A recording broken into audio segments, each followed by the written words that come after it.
que você precisa conhecer. O primeiro gerente de projetos do mundo provavelmente era um dos nossos ancestrais, né? Um homem das cavernas que um dia juntou com seus colegas, decidiu que com a aproximação do inverno e tal, eles precisavam capturar um mamute, porque o inverno está chegando, as coisas vão ficar difíceis, tem que conseguir ir para o desafio mais difícil, que é o mamute. Daí, certa noite, sentado em volta da fogueira, eles montaram o seu plano. Então, o gerente de projeto ele reuniu sua equipe, né? Essa é sempre uma boa tática, envolver a equipe nesse processo de planejamento. Eles resolveram que precisariam de armas, clavas, lanças, esse tipo de coisa. Então, ao encontrar o mamute lanoso, alguns deles teriam que conduzi-lo até onde os outros aguardavam para matar o animal. Então, talvez algum tipo de desfiladeiro, um beco sem saída. Ou então, como alguém sugeriu, né? Eles poderiam cavar um buraco, cobri-lo com folhas e gravetos e fazer com que o mamute caísse lá dentro. Algo positivo, né? Mas avaliar formas alternativas de executar o projeto. Então, por fim, eles tenham preferido a opção do buraco com folha lá e tal, que seria mais fácil do que enfrentar o mamute aí. Daí, na manhã seguinte, eles partiram, localizaram um rebanho de mamutes lanosos e procuraram o local adequado ali próximo, cavaram o buraco, deixou devidamente disfarçado com as folhinhas, então saíram em perseguição ao mamute no intuito de conduzi-lo para a armadilha, né? Daí, um dia, um dos animais caiu no buraco e eles mataram com suas lanças, suas clavas e resolvido o problema, né? Agora vem a questão, né? Como tirar 9 toneladas de mamute de dentro do buraco? E como transportar para a caverna igual quantidade de carne, pelo, osso? E isso foi cometido o primeiro erro de projeto do mundo. A falta de especificação da meta correta do projeto nesse caso. Não conseguiu um suprimento de alimentos para o inverno, em vez de matar o mamute lanoso. Ainda é uma das maiores causas de insucesso dos projetos. Vamos lá para o tema da nossa aula. O grande problema em relação à gestão de projetos, né? Vim aqui mostrar as razões pelas quais os projetos fracassam e o que fazer para transformar o seu projeto mais lucrativo. Por que será, né, que a gente vê tantos projetos, né, que a gente escuta falar e dos quais até mesmo nos envolvemos e eles dão errado? Basicamente é porque a gestão de projeto é o trabalho mais difícil do mundo. Quem aqui trabalha com gestão de projetos sabe disso. Isso porque em gestão de projeto nos pedem que façamos uma previsão do futuro. A gente faz um plano daquilo que vai ocorrer no futuro e depois essas previsões elas têm que se concretizar. E o mais importante é que atenda à necessidade de todos os interessados para que ele seja um projeto bem sucedido. Se tivesse como fazer isso, toda vez você planejar o futuro e ele dar certo e todo mundo sair beneficiado, né? Você e eu não estaríamos aqui nessa aula hoje, nem teríamos dado atenção para esse título, né? Em vez disso, seria melhor que a gente fosse jogar na loteria ou alguma coisa assim do tipo, porque assim eu estaria aproveitando melhor essa minha capacidade de prever o futuro, né? Como se isso não bastasse, geralmente nos pedem que façamos essas previsões de maneira muito estranha. Imagine se o seu carro estivesse apresentando algum problema. Você o levaria na oficina, então você diria: olha, eu não sei o que está acontecendo com o meu carro, mas eu preciso que você conserte em meia hora e eu lhe pago aqui, ó, R$50 pelo conserto. Isso seria estranho. Mas imagine que na oficina o mecânico simplesmente respondesse com um sonoro claro. Isso certamente, meus queridos, seria muito mais estranho. Mas mais estranho ainda seria que em meia hora, ao sair dirigindo com seu carro, depois de pegar a quantia combinada, você começasse a se perguntar: rapaz, será que ele fez, o que ele teria feito, né, com o meu carro? Se é que ele de fato fez alguma coisa. Bom, é claro que nós não temos como imaginar esse tipo de situação boba em uma oficina mecânica. Entretanto, em muitos projetos que recebemos esse tipo de conversa, é bem frequente, é quase uma rotina. Alguém diz: olha, aqui está o projeto. Não sei maiores detalhes, mas os trabalhos têm que ser concluídos até esta data e dentro desse orçamento. Você não pode contratar mais ninguém e boa sorte aí, campeão. É importante notar que, ao receber determinado projeto, você está, na verdade, recebendo duas coisas. Existe o projeto propriamente dito, exemplo, os Jogos Olímpicos de 2009, ou a Copa do Mundo, e existem as suas limitações, como ter que ser concluído até uma data determinada, ou dentro de um orçamento, ou com determinados recursos, ou o escopo do projeto já foi decidido antes, ou alguma combinação de todas essas hipóteses, assim como foi comigo, como deputado aí semana passada, que eu dei um preço sem ele mesmo conhecer o escopo do projeto. E eu também, que fui pego de surpresa, né? Estava até conversando com o Marcel mais cedo aqui sobre isso, de estar preparado na hora da reunião, né? É difícil, você precisa de estar preparado para conseguir entrar numa reunião e não falar besteira, que compromete tudo. Você já pensou, você deu uma data, acabou com a tua proposta, cara. Já estragou tudo. Você podia pedir 2, agora você vai ter que pedir 50, ou 100. E aí muda todo o tom da conversa. Bom, sem tentar lidar com o projeto e as limitações ao mesmo tempo, você possivelmente enfrentará muitos problemas. Mas, por que pensar em projeto, né? Você pensa em tudo que precisa ser feito e no tempo necessário para fazê-lo. Mas as limitações lhe dizem que você não terá esse tempo. E é bem provável que você esteja pensando que irá precisar de 4, 5, possivelmente 6 pessoas para realizar aquela tarefa, aquele projeto. E outras limitações lhe dizem ainda que se conseguir um homem, um cachorro para trabalhar no projeto, você vai ter muita sorte. Meus queridos, sejam bem-vindos ao primeiro webinar novamente de estreia. Eu sou Calil Aquino, sou consultor de negócios e captador de recursos para projetos. Estou hoje graduando em Ciências Políticas no 4º semestre e sou fundador dessa agência de marketing novamente Rodo, uma agência que assessora empresários para encontrar patrocínios para projetos na área de educação, esporte e tecnologia. Bom, vamos ao que interessa aqui, né? Então, dito isso, em vez de você dizer, né, tudo certo, tá tudo ok, bora para cima, a primeira coisa que você deve dizer quando alguém te entrega um projeto é: vou dar uma olhada nisso. Então, quando alguém te entregar um projeto, pelo amor de Deus, gente, não diga claro. Diga, vou dar uma olhada nisso. Então alguém lhe diz, aqui está, ó, e quer uma resposta imediata. Você diz, vou dar uma olhada nisso. Alguém está em uma reunião, dando pulos de nervoso, esmurrando a mesa e dizendo, eu preciso saber disso agora. Você vai dizer, beleza, eu vou dar uma olhada nisso. Então, o maior de todos os chefes precisa de uma resposta hoje até às 4 horas. Você diz, vou dar uma olhada nisso. Essa é a única resposta razoável e sensata que você pode dar quando lhe entregam um projeto. Em 1 milhão de outros ramos de atividades, setores e profissões normais, é exatamente isso que acontece. Porque quando você leva seu carro na oficina e diz, não sei o que está acontecendo com o meu carro, e o mecânico diz, claro, né, e diz um sonoro claro, ele diz, vou dar uma olhada nisso. Ao invés de ele dizer claro, ele diz, vou dar uma olhada nisso. E é exatamente isso que o cara faz, né? Ele levanta o capô, ou dá uma olhada nos baixos do carro ali e tal. E aí, então, ele diz o que é possível fazer. Você pode estar lá, né, abanando seus 50 reais maravilhosos diante dele, mas ele vai dizer, cara, vou dar uma olhada. Então, veja bem, meu amigo, você tem 3 opções. É isso que ele vai dizer para você. Fazer uma retífica no seu motor, comprar um motor novo, ou se dirigir ao departamento de vendas para comprar um carro novo. Você, meu caro amigo, tem algumas decisões a tomar. Essa é a ideia, né, de um exame preliminar antes de apresentar as possíveis opções, seguidas de um plano de ação. Então, é padrão na maioria dos ramos de atividades, setores e profissões normais. É a coisa certa a ser feita e a coisa certa a ser feita também se tratando de projeto. Quem disse? Quando se navega sem destino, nenhum vento é favorável. Citou o filósofo Seneca. Não conheci essa frase, né? Então, você deve traçar uma espécie de linha limítrofe em torno do projeto e depois esclarecer que o que está dentro dessa linha faz parte do projeto, enquanto aquilo que está fora da linha, não. Você talvez já tenha ouvido a expressão dentro do escopo, dentro dos limites e fora do escopo, fora dos limites. Basicamente é assim. Isso aqui é o formato do projeto. Quadradinho, você escolhe os limítrofes aqui. Isso seria o ideal de projeto. Então, o problema, cuja meta é nebulosa, é que eles terminam. E não terminam porque desconhecem o significado de terminar. Com a meta bem definida, o quadro, é quase como se os itens contidos no quadro formassem uma lista de verificação. Então, após o cumprimento de todas essas etapas, o projeto está concluído. No caso da nuvem, como vocês veem aqui, ó, por outro lado, não podemos dizer o que irá acontecer. Mas vai ficar mais claro isso aqui para frente.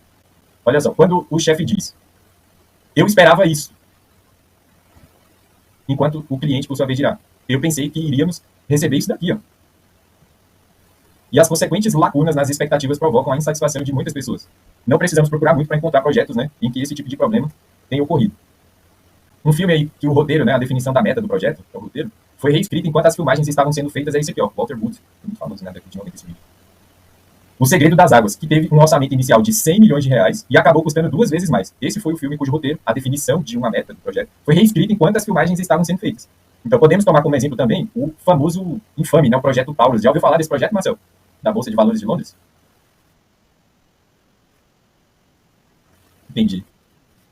Cara, foi um projeto de TI realizado na LSE com a finalidade de permitir negociações de ações por meio computadorizado e sem papel. Lembra que antigamente nos filmes a galera ficava levantando as mãos para dar os lances nos leilões e tal? Hoje o pregão ele é eletrônico, né? Então esse aqui foi o projeto que deu origem, vamos dizer assim, a essa ideia de fazer ali o pregão eletrônico. Então o principal objetivo do Taurus, ele era reduzir os custos e o tempo de processamento das transações acionárias, porque demorava tempo, até o cara levantar a mão, registrar, e aí outro já deu, aí ficava aquela briga, né? Não, eu fiz o lance primeiro, eu tinha direito, enfim. Com a automatização ficou muito mais precisa as informações em tempo real praticamente, né? Mas esse não era o caso, não era a realidade na época ainda, e esse projeto estava em andamento. Ele foi iniciado ali em meados da década de 1980 e foi abandonado em 93 por um custo aproximado de 800 milhões de libras.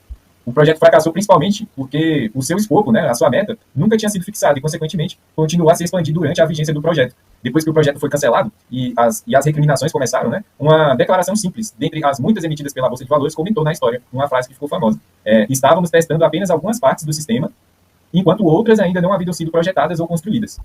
Isso é um caso, né, nebuloso de meta. Então, portanto, o projeto, a meta do projeto, ela deve ser clara e bem definida. Porque se você começar com ela assim, eu vou fazer isso aqui, depois eu tenho essas duas coisas para fazer, mas eu não defini um processo. Eu começo a trabalhar aqui, depois vou para lá, isso aumenta os custos de tempo e de dinheiro. Então, devemos ter quadros, né, e não nuvens. Então, você, além de ter o quadro, a sua meta definida, você precisa de controlar as mudanças da meta, porque é impossível você prever o futuro, né, como a gente estava falando. Erros vão acontecer, mas também aprender a gerir as mudanças de metas que acontecem no percurso é muito interessante também. Então, no início da meta, no início do projeto, é mais ou menos assim, né? Digamos que você consiga enquadrar a sua meta e a sua meta, né, e iniciar o projeto. Aí, beleza, você iniciou a meta, e o que acontece depois? Bem, o que acontece depois é que começam a ocorrer mudanças. Isso é algo que quem lhe entregou o projeto deveria ter te dito, né? Mas não disse, porque ele não pode prever o futuro. Porque ele também já é um ruim de gestor pra caramba também, que tem coisa que dá. Então, é algo que você também deveria ter visto, mas não viu, né? Suponhamos que ocorra uma mudança na empresa, ou um clima regulador, algo, por exemplo, que os seus concorrentes tenham feito, e o que você terá que responder. Então, não há nenhum problema nisso, na verdade, né? Não tem nenhum problema, desde que você tenha uma meta definida, você precisa de controlar as mudanças da meta, porque é impossível você prever o futuro. O que ele também já é um ruim de gestor pra caramba também, que tem coisa que dá. Então, é algo que você também deveria ter visto, mas não viu, né? Suponhamos que ocorra uma mudança na empresa, ou um clima regulador, algo, por exemplo, que os seus concorrentes tenham feito, e o que você terá que responder. Afinal, a taxa de mudanças no século XXI passou a ser um clichê. Nós teremos que nos acostumar com essa mudança rápida que existe, né? Então, as mudanças a gente já tem certeza que elas vão acontecer, mas tem como a gente poder prever muitas delas. Porque esse é o próximo, né, grande erro em que os gerentes de projetos cometem. Eles supõem que por ter se comprometido com um plano, com um orçamento, com um cronograma, com um prazo, com a captação de recursos para um determinado escopo do projeto, isso quer dizer que ele está determinado com um conjunto ali, contido de elementos, um quadro delimitador, e esses elementos eles devem permanecer inalterados. Tipo, nunca se alterar, ser rígido demais, né? Mesmo que o escopo mude. Então, o seguinte exemplo, ele vai mostrar que isso é ridículo. Vou mostrar para vocês. Mas é muito, muito, cara, muito comum. Eu que trabalhei como cabaço, sem faculdade, sem nada, aprendendo sozinho a fazer projeto, eu bati muita cabeça. Então, digamos que lhe peçam que faça o projeto de construção de um recipiente de água. Né? Depois de discutir o assunto com o cliente, você entende que o que ele quer é um copo cilíndrico feito de vidro, com uma determinada altura, um certo diâmetro ali, etc. Tudo bem, você inicia o projeto, acontece que, depois que o projeto já está em andamento, não é isso que o cliente quer. Na verdade, ele quer uma jarra. Uma jarra também é um recipiente para água, mas é uma peça de engenharia mais complicada do que o copo. O plano, o orçamento, o cronograma, o prazo, a captação de recursos para fazer uma jarra não é o mesmo para produzir um copo. E se você não estiver convencido disso, uma piscina também é um recipiente. Né? E o plano para a produção de um copo, certamente, evidentemente, não é o mesmo que para a produção de uma piscina. Mas muitos gerentes de projeto caem nessa armadilha de pensar que, por terem um compromisso com determinados parâmetros para a produção de um copo, ele deve entregar uma piscina porque mudou no final sem alterar o escopo dele. Então, se você pensar no copo e na piscina, você verá como a situação ela é ridícula, né? Então, por isso, temos que nos perguntar como os gerentes de projetos podem ser tão broncos com isso. Né? Como pessoas normalmente inteligentes e esclarecidas podem fazer tamanha burrice. A resposta a essa expressão é o cliente tem sempre razão. Porque o cliente sempre tem razão, é isso que tem que acontecer. Se ele falar que tem que fazer com 68 mil, tu se vira e é isso. É verdade que o cliente ele sempre tem razão, mas calma com essa pegada. As pessoas, né, para as quais estão fazendo o projeto, podem mudar de ideia como eles bem entenderem. Isso não tem problema. Mas todas as vezes que isso acontece, existe um preço a ser pago. Existe um preço em termos de tempo, dinheiro e recurso. E o fato de controlarmos as mudanças significa que nós determinamos o preço. Isso é muito importante. Alguns preços podem ser triviais. Talvez o cliente queira o copo com 2 milímetros a mais do diâmetro e nós podemos fazer, né? Tudo bem, não tem problema, 2 milímetros, tá de boa. Mas existem preços que não tem nada de trivial. O preço de, por exemplo, não queremos um copo, queremos uma piscina. Isso não tem nada de trivial, né? Temos que dizer ao cliente que haverá uma mudança de preço. Portanto, quando ocorrem mudanças de projeto, como invariavelmente acontece, você tem que saber o que fazer. Você terá como lidar pessoalmente com algumas mudanças, sem incomodar aqueles para os quais você está fazendo o projeto, mas para algumas mudanças você inevitavelmente terá que recorrer a essas pessoas. Nesse caso, você precisa fazer as escolhas certas, né? Ou seja, você precisa saber quando optar por uma ou por outra. Caso ocorra alguma mudança no seu projeto, pode ser uma pequena mudança, como Pedro adoeceu naquele dia, ou uma grande mudança, como não queremos um copo, queremos uma piscina. Existem três, e somente três maneiras de lidar com ela. A grande mudança.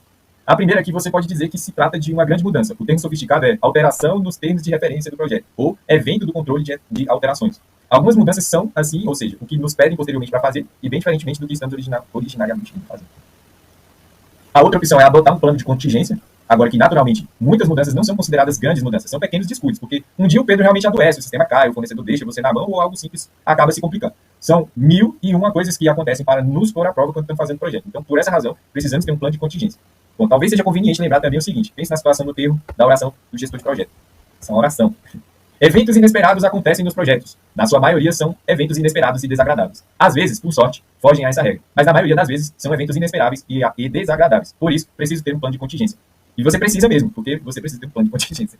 Por fim, caso haja uma grande mudança, é possível que você não tenha coragem de dizer isso às pessoas que lhe encomendaram o projeto. E se não houver um plano de contingência, ou porque você nunca teve um, ou porque teve, mas algum gênio descartou, então só existe uma maneira de lidar com as mudanças. Olha, isso aconteceu comigo lá no gabinete, gente. Eu quero passar tudo isso para vocês. Cara, impressionante. Eu tinha um plano de contingência, mas eu lembro lá no começo do grupo eu estava falando sobre o até. Eu botei o teto lá em mim, aquilo ali foi um desdobramento de descuido que fez eu ter que readaptar todo o meu plano de ação para fechar um contrato bom para mim. Eu coloquei o até, me limitei, pedi outra coisa, só que eu tinha um plano de contingência. Sabe qual era? Olha só o tempo que eu estava preparado para pedir 100 mil reais. O meu plano de contingência era o seguinte: eu vou pedir 100 mil, ele vai cair isso para uns 50, foi exatamente o que ele fez.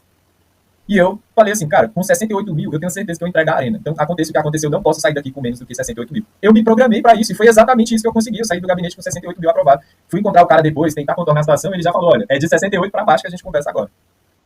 Se eu tivesse falado, olha, eu quero, para mim fazer isso aqui, eu preciso de 2 milhões. Ele não tá caro, 1 milhão. Tem que dar conta com 1 milhão. Aí eu falo assim, cara, mas 1 milhão é difícil. Olha só como é que mudou a posição. Ah, mas 1 milhão é difícil e tal, mas eu vou fazer o seguinte, eu vou readaptar aqui para 500 mil. Ele, não temos essa verba ainda. Mas menos de 400 eu não consigo, doutor. E teria saído 400 mil. Aí se desse tudo errado, cara, eu posso te entregar por 150.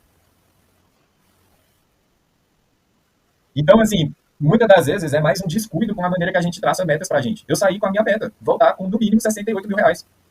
Eu deveria ter saído com a meta. Eu quero voltar com 2 milhões de reais e o mínimo é 150 mil, que é o dobro do que eu tenho de custo.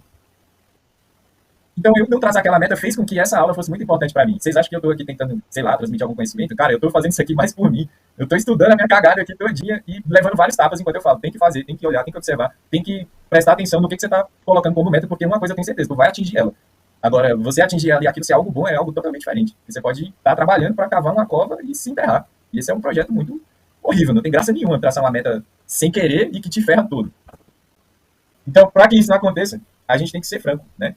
Se é preciso ir ao extremo, a gente pode ir ao extremo, não tem problema nenhum, né? Ir ao extremo significa trabalhar durante a noite, nos fins de semana, levar trabalho para casa. E é isso que eu fiz, cara. Eu voltei que não era o que eu queria, aprendi o erro que eu aprendi, não vou cometer na próxima, e agora eu vou entregar o meu melhor para esse cara ver que o negócio é realmente bom, ter a oportunidade de mostrar para ele que é bom. Seja 68 mil, seja 150, eu quero fazer o meu melhor lá, para que aquilo ali não pare ali em dois. Que aquilo, na verdade, se transforme em 50 mil lares transformados com um emprego capacitado, com grana, é algo muito maior que estava em jogo e que simplesmente por não estar preparado para vender a sua ideia, você pode transformar um projeto brilhante em simplesmente uma ideia sem valor nenhum.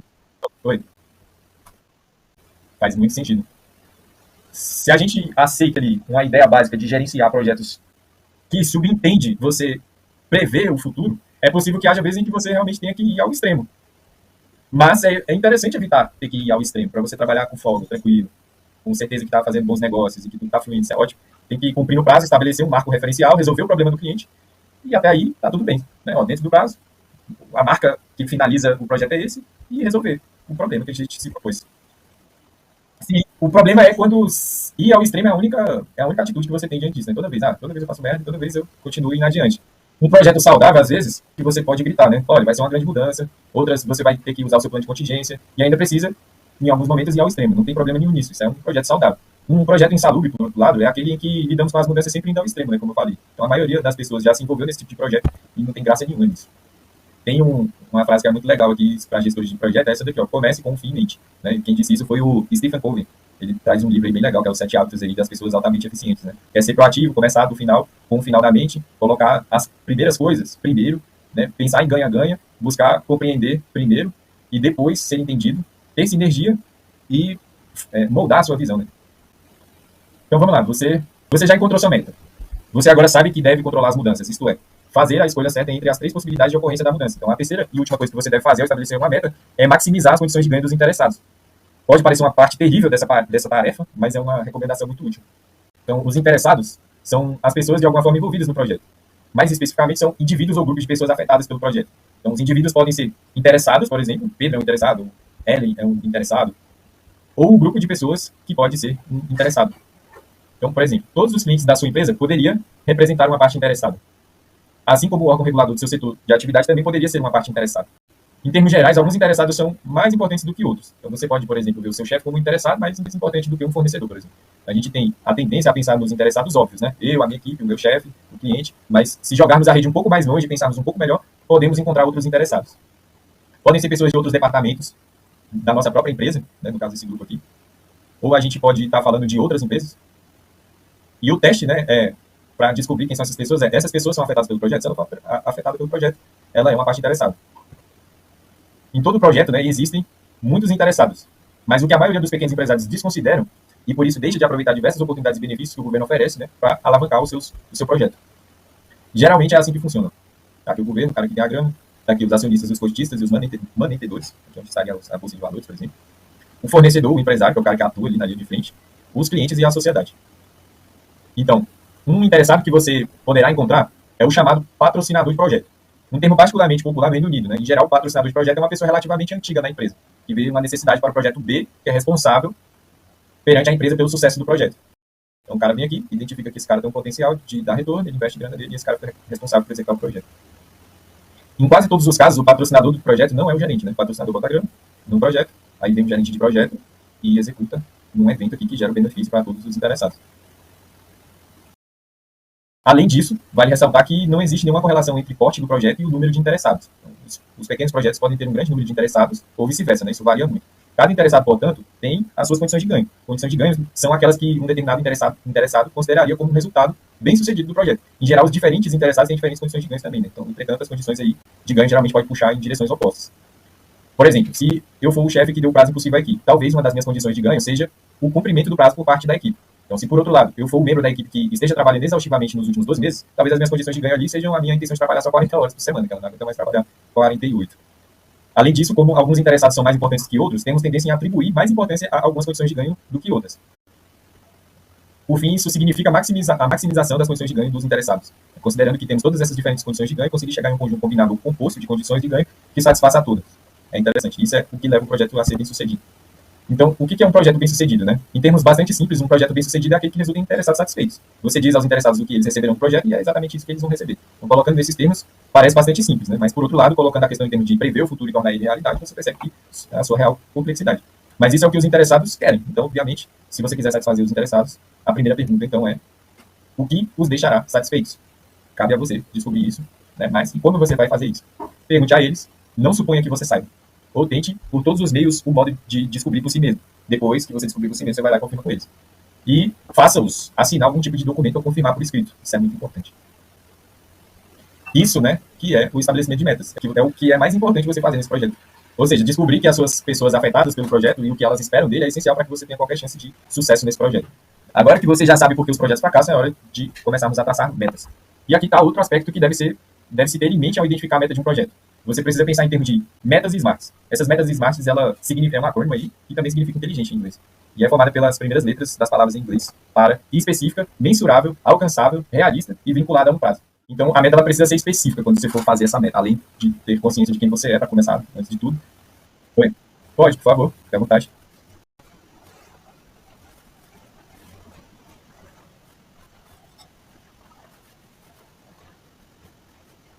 Obrigado pela pergunta, muito boa, inclusive. Acredito que o processo de criação de produto, ele geralmente parte da necessidade do cliente ou daquele grupo de interessados. Então, se você não definir esse grupo, você vai acabar abrangendo pessoas demais. E aí você vai acabar tendo, naquela parte específica desse grupo grande, que o que é específico ele é menor, né?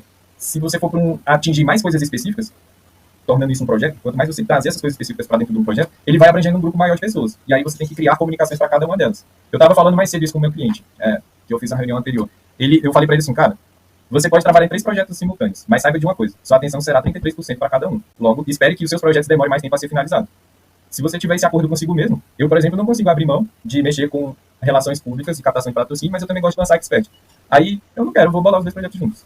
Mas eu sei que eu teria resultado muito mais rápido se eu focasse numa parada só. A sua pergunta foi em relação a você ir atendendo as demandas ali. E eu acho que não é legal, isso seria um exemplo de meta nebulosa. Porque aí você estaria atingindo mais coisas do que o que está dentro da sua limitação. Vou fazer o BPO, por exemplo, né, que eu sei que você trabalha nessa área. Vou fazer o BPO, mas aí acabam surgindo serviços de BI, por exemplo. Você acha que deveria pegar esse serviço de BI ou não?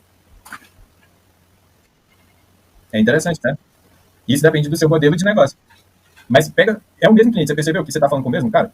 Aí, nesse caso, eu acho positivo. Agora, se não for o mesmo cara, aí eu acho negativo. Porque ele vai ter outras especificidades que não vai cobrir o teu negócio e vai deixar a tua venda mais difícil de ser realizada. A expectativa diminui. Isso. Consegui responder sua pergunta? Eu já encontrei 2 filosofias a respeito disso. Tem gente que defende que é melhor ser hiper nichado e tem gente que defende que não. Isso depende de estratégia, porque eu também não acho um mais vantajoso que o outro. Depende dos seus objetivos.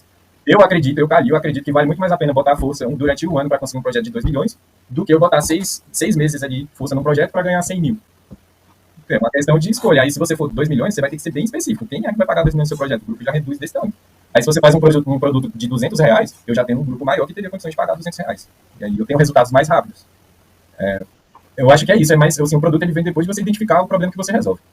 Identifiquei qual que é o real problema que eu resolvo e qual é o nível de entrega que eu vou empacotar isso. Eu posso entregar no nível 100, no nível 50 e no nível 20. E isso vai ser geralmente atrelado à quantidade de hora presencial que você está no projeto. Quanto mais distante você tiver disso, mais barato. Quanto mais próximo, mais caro. É o exemplo do curso online, né? Curso online você paga, hoje, aí, numa graduação, R$ 1.500 em 2 anos. Mas, em compensação, se você for fazer presencial lá, tu paga mensalidade isso, em alguns cursos. Né? O porquê os projetos fracassam, eu já respondi isso, né? Falta de clareza ali nas delimitações do projeto. Então, agora eu iria começar a mostrar como que a gente pode fazer, traçar essas metas, dividir essas tarefas, o que é projeto e o que é projeto. O que significa meta específica, mensurável, alcançável. Cadê? Deixa eu pegar aqui a minha cola, que eu penso melhor. Aí.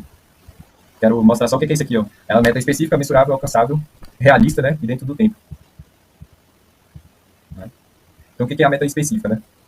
A meta específica é uma meta que não é vaga. Tipo, aprender a tocar um instrumento musical é algo vago. Aprender a tocar um violão é preciso. Então, no caso de um carro aqui, digamos que você vai querer comprar um carro. Para ser específico, você tem que falar o seguinte: olha, eu quero um carro, tem que ser uma Land Rover, modelo Evoque, cor preta, no valor de R$ 200 mil no ano, um aproximado de 10 a 12 ali, fabricação, né? Então, assim, quanto mais específico, melhor. Uma meta mensurável é uma meta que pode ser medida em termos de sua condição de ter sido alcançada ou não. Eu vou explicar melhor. Então, vamos lá. Ela tem um custo de 200k, mas você tem R$ 100 mil e você ganha R$ 20 mil por mês. Então, você consegue guardar R$ 10 mil por mês. Então, significa que o seu projeto ele é de 10 meses. Né? Alcançável. A meta é alcançável em oposição a alguma ilusão absurda de esperança ou promessa futura. Exemplo aqui de alcançável, né? Então, o custo dessa mesma Land Rover aí de 200k, o cara não tem nem R$ 1, ganha R$ 1.500 por mês, ele guarda R$ 1.000 por mês e o projeto está para 200 meses. Você acha que esse cara vai realmente comprar uma Evoque? Com essa meta, não. Não desse jeito. Então, nesse caso, né, a minha primeira meta do caso desse cara aqui, o que seria interessante para ele, era falar assim, olha, vou juntar os meus primeiros R$ 10 mil. Isso já é mais alcançável. E é possível. Ele vai guardar ali durante 10 meses R$ 1.000, vai ter R$ 10 mil. Isso vai manter ele motivado. Se ela for irreal demais, ele vai desistir daquilo ali. E ela deve ser relevante, né? Ela deve fazer sentido, ter um significado pessoal. Construir um negócio para encher o cofre de casa não faz muito sentido. Mas se você pegar esse mesmo negócio aí para dar segurança a um filho com necessidades especiais, por exemplo, como eu já vi, ainda faz sentido. Eu quero um carro aqui para dar mais conforto e segurança para minha família. É isso. E se ele custar R$ 1.500.000, aí sim, dependendo do jeito que eu vou traçar esse plano, né? E ela também tem que ser vinculada a um prazo, porque sem prazo aí não tem como alcançar. Qualquer hora é hora. E a sorte nunca vem antes pela necessidade de jeito. É impressionante. A meta, né, fazer uma apresentação para o público, por exemplo, não está vinculada a um prazo, né? Mas já fazer uma apresentação para o público dentro de um ano, aí já tá. Ah, eu quero aprender a tocar violino. Aí, beleza. Aí qual que é a minha meta? Não é poder tocar violino, mas é realmente fazer a minha primeira apresentação com violino, que vai demonstrar, vai marcar que eu realmente aprendi a tocar. Então, uma meta que não tem uma data definida pode ser realizada. Ela se perde no tempo e no sentido, né? Ela se perde no tempo. Então, no caso do carro, o que seria interessante, né? Falar, ao invés de vou comprar um carro, né? Você vai falar assim, quando fizer as suas reafirmações, eu quero comprar um carro Evoque prata de até R$ 200 mil em 10 meses para dar mais conforto e segurança para minha família. Colocou esse papelzinho na frente do espelho, no protetor de tela, ou, né, utilizando esse mapa aqui que eu acho muito massa. Eu vou pular um pouquinho aqui para a gente ir rápido. Aqui, ó. Esse aqui é o mapa que as pessoas chamam que é o mapa da vida, né? Então, você traça suas metas e coloca uma imagem que representa aquela meta ali e vira o seu quadro dos sonhos, né? A viagem, a sua casa, isso aí é um motivador bem legal que eu comecei a usar, que eu acho muito top. E agora, eu quero ajudar vocês a terem clareza de propósito para criar um plano com metas inteligentes, né? Então, eu preciso também falar rapidamente sobre as 5 áreas que você deve ter atenção e das quais os traços de caráter, né? Que as pessoas têm, dominam ali. Então, se não vai adiantar nada você traçar uma meta e ela não ter a ver ali com a sua personalidade. E você vai acabar desistindo dela. Como é que tá aí, pessoal? Até agora, tá? Estão conseguindo entender? Tá chato? Precisa ir mais rápido? O que vocês estão achando? Essa é uma aula de feedback mesmo, tá? Ela é uma aula que eu pretendo até dividir isso depois para 10 minutos, mas ela vai ficar assim com 1 hora e meia. E eu ainda tô treinando, né? Então vocês veem que eu gaguejo aqui um pouco, dou umas travadas e tal. Mas eu tô aqui já até aproveitando isso para enxugar, cara. Daqui eu vou tirar isso aqui depois e tal, deixar uma coisa mais. Vocês estão achando o prolixo? Tá caminhando uma sequência legal? O que vocês acham? Massa, bacana. Então a gente vai entrar aqui agora num pouco dos traços de caráter aí, para a gente poder pensar até em termos de mercado também. Isso aqui é uma informação muito interessante, né? Hoje a gente tem 3 mercados aí atuantes, que é o da saúde, do dinheiro e do relacionamento. Então, dentro desses grandes mercados, saúde, dinheiro e relacionamento, que são as bases das necessidades humanas, então todo mundo aqui tem uma necessidade de dinheiro, todo mundo tem uma necessidade de saúde e relacionamento, eles são interdependentes e coexistem. Tem mercado para tudo isso, empresa de tudo com que é jeito para tudo isso. E ainda existe um outro grande mercado aí, que é o da espiritualidade, que, ao meu ver, Calil, vejo como sendo o conjunto dessas 3. Hoje, se você falar com qualquer profissional de marketing, ele vai te dizer que existem esses 3 mercados, saúde, dinheiro e relacionamento. É certo que existem e que são especiais e que não tem como alguém dizer que é plenamente feliz sem experimentar o equilíbrio desses quadros, né, na área da vida. Devido à complexidade da vida moderna, a gente pode dizer que nós realizamos a divisão do trabalho e cada pessoa ali se especializou em um nicho para se tornar mais produtivo em menos tempo e então realizar o sonho americano, né, atingir a mais alta camada da pirâmide de Maslow lá, que eles falam. Você já viu falar sobre essa pirâmide, Daniel? É a pirâmide de Maslow? Né, essa pirâmide das necessidades ela é muito legal, mas não vou entrar nesse tema que não é o objetivo. Então, ela também é conhecida por muitos como uma liberdade financeira, o sonho da autorrealização ali no topo, né, dessa pirâmide de Maslow, à medida que você tem as necessidades básicas, fisiológicas, sendo supridas, de sociedade, de sócio, né, de relacionamento com outras pessoas. Tem, ali em cima tem uma de estima, salvo engano, e logo tem a autorrealização um pouco mais alta. Me corrijam isso se eu estiver errado, viu? Mas, basicamente, tem algumas coisas antes da pessoa ser autorrealizada, né? E a promessa dos profissionais de marketing geralmente estão em cima dessa autorrealização. Então, poxa, o meu produto, ele entrega a autorrealização para você, por isso que você me paga. Eu entrego uma pizza na sua casa porque eu impeço você de ter que fazer uma pizza você mesmo, ir lá comprar os produtos. Você me paga aqui, em 30 minutos você tem uma pizza quentinha aí preparada para você. E a pessoa fica com a necessidade básica dela suprida, portanto, ela agora tem condição de trabalhar mais 2 horas, porque ela ia morrer se ela não comesse e continuasse trabalhando. Então, cada um ali fez a sua missão para fazer as pessoas, no fundo, lá em cima, se autorrealizarem de alguma forma, cada um com a sua especialidade. Mas aí que entra o grande X da questão, né? Porque não tem sucesso profissional que vai justificar o fracasso em qualquer outra área da vida ali. Então, o que vai adiantar você ter dinheiro aqui, aí você tá brigado com a mulher, não tem filho e tal, uma derrota. Aí, o que adianta você ter aqui dinheiro, relacionamento, e você tá na cama, no hospital? O que adianta você ter esses três aqui, mas você tem um vazio de propósito, de existência? Você trabalha para trabalhar, você não tem um propósito maior, assim, é ganhar dinheiro, é só ficar bombadão, ou é só ter a família mais bonita do mundo. Então, assim, não adianta ter uma só. Eu acho que, às vezes, é até bom ter um pouquinho menos e ter aquele ciclo todo completo do que um só. Né? Isso não sou eu que estou dizendo, isso são centenas de pesquisas que estão tratando sobre isso socioemocional. Eu fiz um estudo em 2021 sobre análise corporal com Elton Wilder, e foi lá que eu descobri essa divisão dos traços de caráter, que eu achei muito interessante. A metodologia deles diz que o formato do seu corpo revela a forma que a sua mente funciona, a sua dinâmica. E eles distribuem 5 traços de caráter aí, como sendo os principais atuantes, né? Que são esses 5 traços, eles geralmente têm uma personalidade de arquiteto, de organizador, comunicador, negociador ou produtor. Na teoria mesmo seria aquele cara, né, que esse arquiteto que é o gênio, criador, muito bom com ideias, esse aqui é bom em organizar ideias, esse aqui é bom de promover ideias, esse aqui é bom de vender ideias, e esse aqui é bom de execução. Ele é profissional em fazer tudo. E o formato do corpo delas é isso daqui, ó. O arquiteto é geralmente aquele cara magrinho da cabeçona. Esse organizador aqui, o bicho geralmente é quadrado, fortão, tipo o Detona Ralph. Esse dos relacionamentos aqui, ó, geralmente é o gordinho, seu barriga. Parece um bebê gigante. Esse negociador aqui, ele é triangular. Já viu aqueles caras que tem o ombro largão, as pernas bem fininhas? É esse cara. E o produtor aqui, geralmente, é um cara, tipo um Cristiano Ronaldo, ele é um cara todo, como se diz. No caso das moças, seria aquela moça formosa, corpo de violão. O cara, geralmente, é aquele cara mais másculo, né? E ele é distribuído, ele é grande em cima, grande embaixo, meio médio. Enfim. Eu acho interessante depois ir tratar sobre isso, se tiver interesse, né? Mas é uma parada muito interessante para você entender qual que é a área que você vai atuar, que você vai se performar melhor. Quando você conhece qual é o teu diferencial de personalidade, você escolhe projetos melhor para trabalhar, fazendo funções que você faz com mais facilidade do que outros. Né? Então, aqueles últimos segundos pareciam nunca ter fim, é uma frase muito comum para quem está com essa meta sem uma fronteira, né? E uma parada legal para a gente poder se manter motivado nessas metas é, cara, se der bom, o que de bom acontece? Se der ruim, o que de ruim acontece e aumentar aquela dor ou aumentar aquele prazer daquela meta. Eu não sei vocês, mas eu sou um cara, assim, bem frio emocionalmente, cara. É difícil o coração gelar, assim, por alguma coisa. Então eu preciso realmente ter um trabalho, assim, enorme pra falar, cara, eu tô feliz e tal. É que eu sou muito racional, eu fico pensando em emoção. O que eu tô me sentindo agora? Não, eu falo assim, cara, eu tô conseguindo fazer o que eu quero fazer. É diferente a pegada, né? É uma viagem. É? Aí, tá vendo? Uma experiência que eu ainda não... É? Loucura. Aí, você tem um motivo pra acordar, entendeu? Já tá bem ali, bem nítido isso, né? Mas pra gente que é solteiro e jovem, acho que falta uma fronteira ali pra você não se dispersar tanto. Aí a gente tem que ter um esforço maior pra manter essa clareza. Um dia. A cara do Marcelo. Então, pra mim é isso aqui, cara. É falar com gente, estar no meio da galera, ter minha família, esse é meu sonho. E uma das preocupações, eu acho que é uma das de todo mundo, né, cara? Chegar a viver sozinho pra sempre, ou, tipo, ficar velho doente sozinho. Isso é o medo de todo mundo, né? Assim, não sei. Pelo menos é o meu, assim, enfim. Eu aprendi no Sebrae, quando a gente fala assim, não fala nós, né? Falar eu. Cara, é o que você acha, é o que todo mundo acha, né?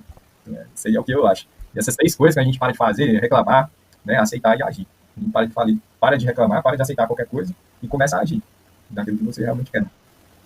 E daqui eu já ia começar um pouco a questão da gestão do tempo aqui, de dividir o bolo em parte, né, porque qual é a diferença da gestão de tarefas e gestão de projeto. Então, basicamente, as tarefas é um conjunto de tarefas é um projeto, né, basicamente isso. E um conjunto de datas limites ali também forma o planejamento, né. Você divide ali, primeiro você passa o anual, depois você tenta dividir isso em mês, depois você tenta dividir isso em semana e depois em dia. E as demandas, elas podem ser com projeto ou com produtividade. Então, aquilo que você traçou no escopo do projeto é pelo projeto. A demanda, às vezes, seu filho ficou doente, tem que levar para o hospital, você tem outras coisas para fazer que não estava previsto, você vai ter que ter uma organização para isso também. Eu gosto muito de usar o Trello, cara, para fazer isso, né? Acho que o Trello é uma ferramenta fantástica de gestão de tarefa, para fazer umas paradas. E sobre o planejamento, interessante, uma coisa que eu aprendi em 2018, cara, usando o Trello, que foi quando eu comecei a usar o Trello. Mente vazia sempre, né? Anota tudo, velho. Cara, tipo, o Mira é legal, cara, tem outros. Tem o Notion, que é top também. O Notion ele é mais complexo, mas dependendo do projeto, ele é muito bom também. Então, cada um. Cara, eu gosto do Xmind, é um software de PC que eu instalo, não é online, tem essa dificuldade, mas eu acho o jeito dele de criar aqueles mapas, fluxograma, muito fácil. Então é só... Não, depende da tarefa. Esse que eu tô te falando, depois eu vou mostrar pra vocês, eu faço um vídeo usando ele. É só escrever, dar Enter, e aí tudo flui muito rápido, entendeu? Aí ele já dá. Tá top demais aí, microfone. Eu tava com saudade desse cara, velho. Então, eu falei um pouco aí nessa clareza de proposta, depois das metas, um pouco sobre planejar suas ações, e agora sobre a ação do modo geral. Eu falei sobre um pouco, né, da multitarefa, não é recomendado, igual eu disse, por alguns, mas tem gente que recomenda, eu sou um desses, né, mas concordo com quem discorda também, tudo depende.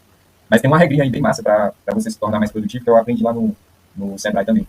Né, 10% das coisas dentro do seu projeto ele deve ser circunstancial, 20% deve ser urgente, e você deve concentrar 70% do seu tempo em coisas importantes. Quando você conseguir destrinchar, você fez lá o seu planejamento, traçou tudo direitinho, 70% do seu tempo tem que ser destinado ao que é importante para aquele projeto. Aí depois, é assim, por isso que é tão importante você anotar o projeto todo e deixar ele no Xmind da vida, no Miro, seja lá onde for, pra tu conseguir mexer naquilo ali bem fácil.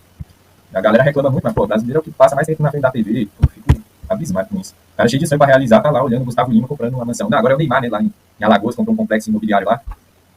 Pô, sério, tem gente que dá atenção pra isso e tem mais, tem gente que ganha dinheiro anunciando isso. Ai, gente, o que eu quero saber de complexo do Neymar, cara? Deixa é um dos mais ricos já do Brasil. Irmãos, essa aqui é a revisão geral, né? Acho que dá pra encerrar por aqui, ó. Então a visão geral é essa, né? Imagine aí que para estabelecer a meta do seu projeto você deve fazer isso, né? Alguém te apresentou um projeto, vai lá, fala para ele, vou dar uma olhada nisso. Então fala, ok, pelo amor de Deus, e não dá preço, velho, por favor. Cara. Não dá um preço. Essa aprendi com o Marcelo. Como saber que o processo está concluído? Se tu não tiver certeza, fica calado.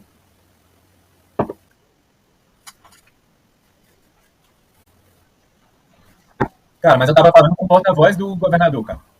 E eu, uma reunião, mas, por outro lado, eu poderia nunca ter uma chance de falar de novo, porque uma agenda com o cara demorava 2 meses. Eu consegui um follow-up no meio da tarde para falar, ó, você tem agora ou nunca, ou vai ou racha. E eu falei, eu racho. Demorou, também aí, vamos lá. Eu tenho muito para apresentar, só não sei se vou apresentar do jeito certo, posso não fazer o melhor acordo, mas eu vou fazer o acordo. Se eu não fizer, eu vou aprender alguma coisa, e é esse o meu objetivo. E o projeto vai sair, galera. Eu falei para vocês, a gente já conseguiu a gente já conseguiu a galera para fazer a proposta formalizada de emenda ao orçamento.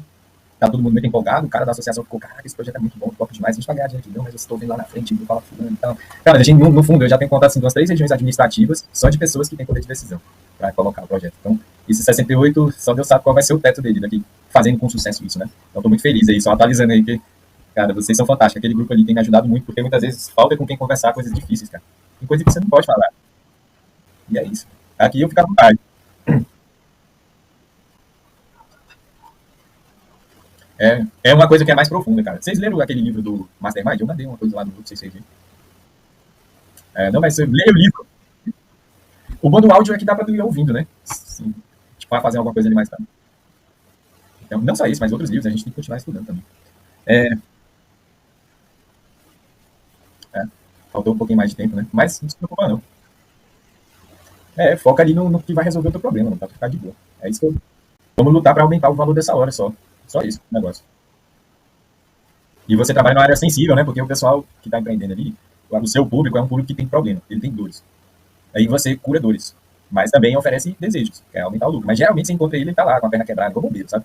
É o bombeiro das empresas. Né? Então, não é isso. O bombeiro chega lá, o cara tá gritando de dor, sangrando. Aí você vai falar pra ele: olha, quando eu tinha que consertar a tua perna aqui, tu vai poder voltar a andar. E, cara, vai se ferrar, velho. Me dá uma injeção de dor, é só isso. Sim,